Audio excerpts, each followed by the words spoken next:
চোকোর ছোট্ট বৃক্ষ গর্ত সভা। চোকো প্রতিদিন সকালে গাছে টোকা দিতে পছন্দ করত। সে দ্রুত টোকা দিল এবং কখনো থামল না শোনার জন্য। মিকো, লুলু এবং পিপি তার সাথে কথা বলার চেষ্টা করেছিল। কিন্তু চোকো কেবল তার নিজের টোকা মারার শব্দ শুনতে পেল। বনটা প্রচণ্ড শব্দে ভরা আর বিভ্রান্তিতে ভরে গেল। একদিন, মিকো একটা মজার গল্প শেয়ার করার চেষ্টা করল। চোকো জোরে টোকা দিল এবং মিকোর কথা কেটে দিল।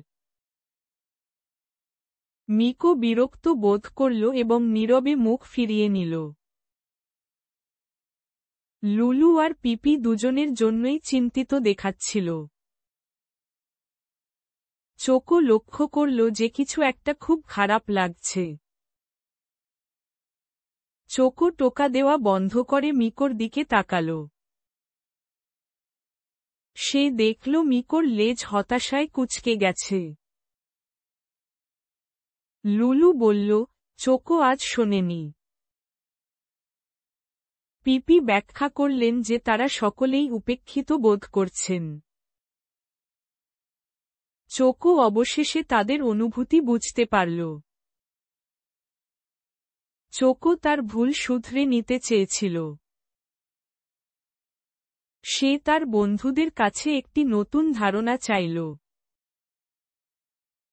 পিপি একটা ছোট সভা করার পরামর্শ দিলেন। লুলু বলল, একটা শান্ত জায়গা সাহায্য করবে।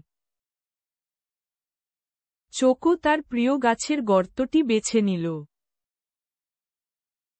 চোকো গাছের গর্তটি সাবধানে পরিষ্কার করল। সে পাতা আর পুরনো ধুলো ঝেড়ে ফেলল। তিনি চেয়েছিলেন সবাই যেন স্বাগত বোধ করে। এমনকি তিনি ভেতরে ছোট ছোট পাতার আসনও তৈরি করেছিলেন। উষ্ণ জায়গাটা সবার মুখে হাসি ফুটিয়ে দিল।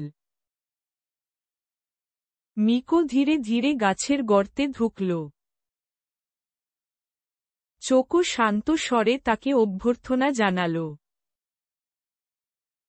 লুলু আর পিপি কাছাকাছি বসেছিল। চোকো বলল তারা পালাক্রমে কথা বলবে। সবাই খুশি মনে সম্মতি জানাল। নীরব ঘরে মিকো প্রথমে কথা বলল।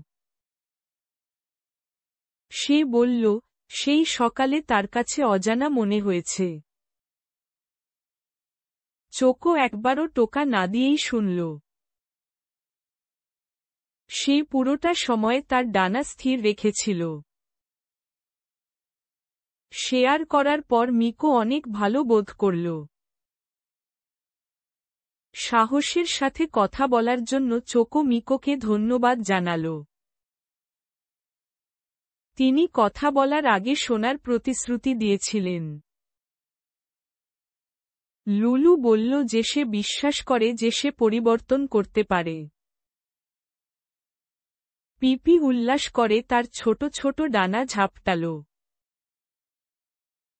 চোকো ভেতরে ভেতরে উষ্ণ এবং গর্বিত বোধ করছিল। তারা ধীরে ধীরে কথা বলা এবং শোনার অভ্যাস করেছিল। প্রতিটি বন্ধু পালাক্রমে ছোট ছোট গল্প ভাগ করে নিল। চোকো অপেক্ষা করল এবং তার মনকে শান্ত রাখল। সে তাদের কণ্ঠস্বর শুনতে উপভোগ করতে শিখেছে।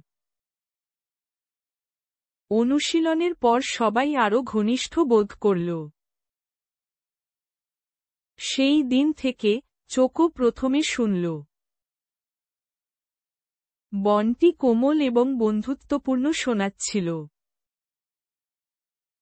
বন্ধুরা আবার তার সাথে কথা বলতে পছন্দ করল।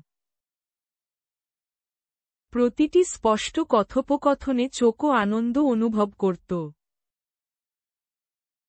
তাদের গাছের গর্তে সভা সাপ্তাহিক অভ্যাসে পরিণত হয়েছিল।